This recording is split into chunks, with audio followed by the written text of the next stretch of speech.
Society has fed you a toxic hallucination. They've convinced you that life is a sprint that ends at 30, that if you haven't made it while your skin is still unlined, you're already behind. You scroll through social media. 20-year-old millionaires, 19-year-old crypto kings, 25-year-old founders on magazine covers, and something inside you tightens.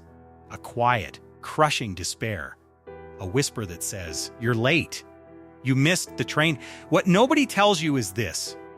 Millions of people, usually between ages 25 and 50, wake up with that same sinking feeling. A private panic. A sense that the world pulled ahead while they were still figuring life out. But neuroscience tells a story that society never taught you. A story that flips the entire timeline of success upside down. A story that reveals why your age is actually an advantage. Stay with me, because what I'm about to reveal reframes everything you believe about achievement, age, and what late really means. Let's begin with the shock. Society says your 20s are for winning. But logic, real biological logic, says your 20s are just the beta test. Short, punchy. You're not late. You're loading. You're wiring a mind that hasn't even reached its peak settings, and that's where the illusion collapses. Hustle culture looks glamorous, but psychologically it's flawed. The brain in your early 20s is unfinished. Your prefrontal cortex, the CEO of your brain, is still under construction. It's disconnected from emotional centers. This is why early success is erratic, and early failure feels fatal. 20-year-olds have a jet engine of ambition and bicycle brakes of judgment. The world worships fluid intelligence, raw mental speed.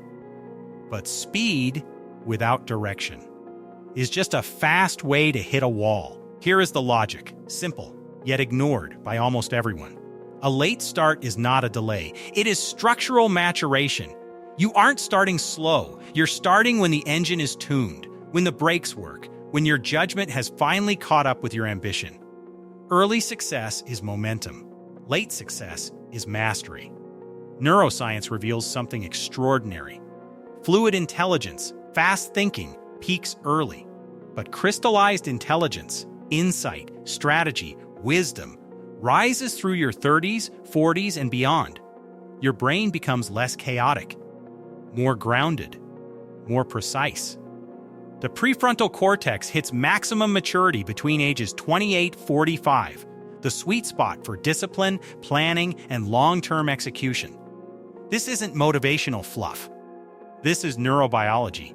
You're not behind schedule. You are entering the phase where your brain becomes a weapon, not a work in progress.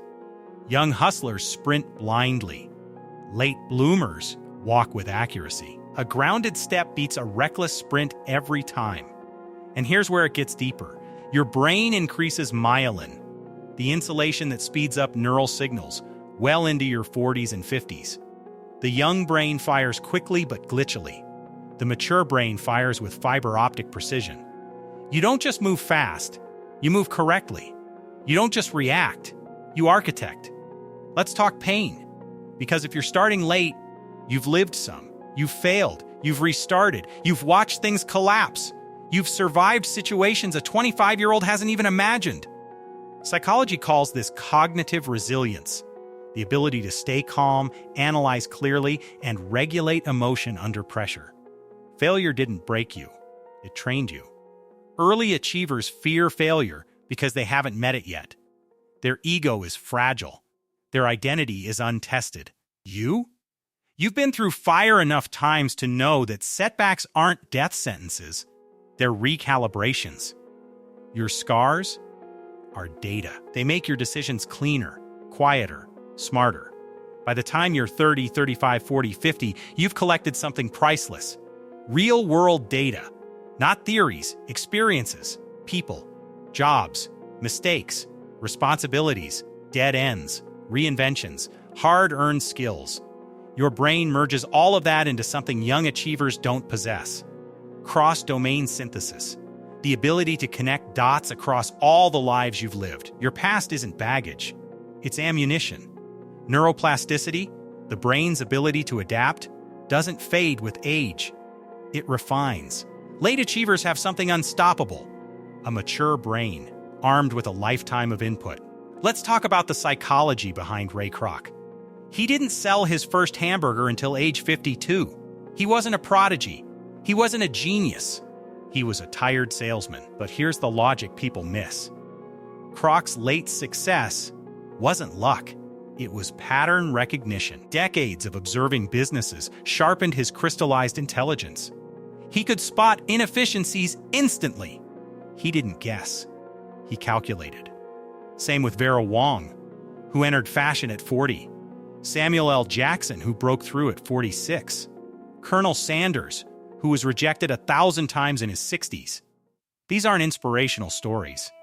They're neurological case studies. They didn't succeed despite starting late. They succeeded because age aligned their biology with their experience. Here's the truth. Young achievers are sparks. Late achievers are forges. The spark is bright, but it dies fast. A forge takes time to heat, but once it's hot, it shapes iron. Your past jobs, your heartbreaks, your mistakes, your responsibilities, your reinventions, they didn't slow you down. They engineered you into someone dangerous. You're not starting from scratch.